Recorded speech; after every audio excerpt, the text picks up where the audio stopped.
మిత్రులారా, ప్రేమలో పడితే తాజ్ మహల్ కట్టేస్తామంటారు కదా. కానీ ఒక లండన్ సాఫ్ట్వేర్ ఇంజనీర్ మాత్రం పెళ్లికి ముందే ఏకంగా 9.35 కోట్లు సమర్పించుకున్నాడు. కట్ చేస్తే ఇప్పుడు పెళ్లి లేదు, ఆ 9 కోట్లు లేవు. పైగా హైదరాబాద్ సెంట్రల్ క్రైమ్ స్టేషన్లో ఎఫ్ఐఆర్ నడుస్తుంది. అశురెడ్డి మీద నమోదైన ఈ మెగా మోసం వెనుక ఉన్న అసలు సీన్ ఏంటో ఇప్పుడు డికోడ్ చేద్దాం. కథ 2018లో మొదలైంది.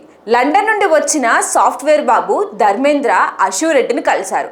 అప్పటి నుండి 2025 వరకు, అంటే దాదాపు 7 ఏళ్ల పాటు మనోడు ప్రేమ పేరుతో చేసిన ఖర్చు చూస్తే సామాన్యుడి మైండ్ బ్లాక్ అవ్వాల్సిందే.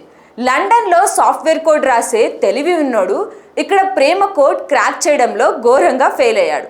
మనోడి గిఫ్ట్ లిస్ట్ చూస్తే కళ్ళు బయర్లు కమ్మాల్సిందే. అక్షరాల 5 కేజీల బంగారం, బహుశా గోల్డ్ రేట్ పెరుగుతుందని ముందే ఫిక్స్ అయ్యాడేమో. అది చాలదన్నట్టు లగ్జరీ కార్లు, సిటీలో బోలెడు ఇళ్ళు, ఫ్లాట్లు. ట్విస్ట్ ఏంటంటే ఇవన్నీ ఆమె పేరు మీదే రిజిస్ట్రేషన్ అయ్యాయి. సాధారణంగా ఎవరైనా పెళ్లి తర్వాత ఆస్తులు కొంటారు, కానీ మనోడు మాత్రం ట్రయల్ పీరియడ్లోనే మొత్తం రాసిచ్చేశాడు. అంతేకాదు, అశురెడ్డి సిస్టర్ కూడా ఒక 50 లక్షలు చేబదులు తీసుకున్నారట. అన్నీ అయిపోయాక, ఆస్తులన్నీ పేరు మీదకి వచ్చాక క్లైమాక్స్లో పెళ్లి చేసుకోను అని అశురెడ్డి హ్యాండ్ ఇచ్చిందన్నది బాధితుడి వాదన. అంటే సినిమా అంతా అయిపోయాక క్లైమాక్స్లో ట్విస్ట్ ఇచ్చినట్టు అయింది మనోడి పరిస్థితి. హైదరాబాద్ పోలీసులు ఇప్పుడు ఈ కేసుని చాలా సీరియస్గా తీసుకున్నారు.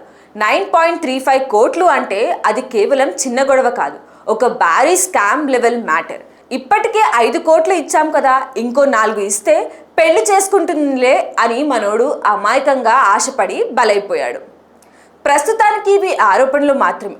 అశురెడ్డి ఇంకా దీనిపై అధికారికంగా స్పందించలేదు. కోర్టులో నిరూపితమయ్యే వరకు ఎవరూ దోషులు కాదు. కానీ ఒక్కటి మాత్రం నిజం, ప్రేమలో పడండి, ప్రాణాలు ఇవ్వండి, తప్పులేదు. కానీ ఆస్తులు రాసిచ్చేటప్పుడు మాత్రం ఒకసారి ఆ రిటర్న్ పాలసీ ఉందో లేదో చెక్ చేసుకోండి. 9.35 crores పెట్టి పెళ్లి చేసుకుందాం అనుకున్నావు చూడు, నీ కాన్ఫిడెన్స్కి దండం పెట్టాలి.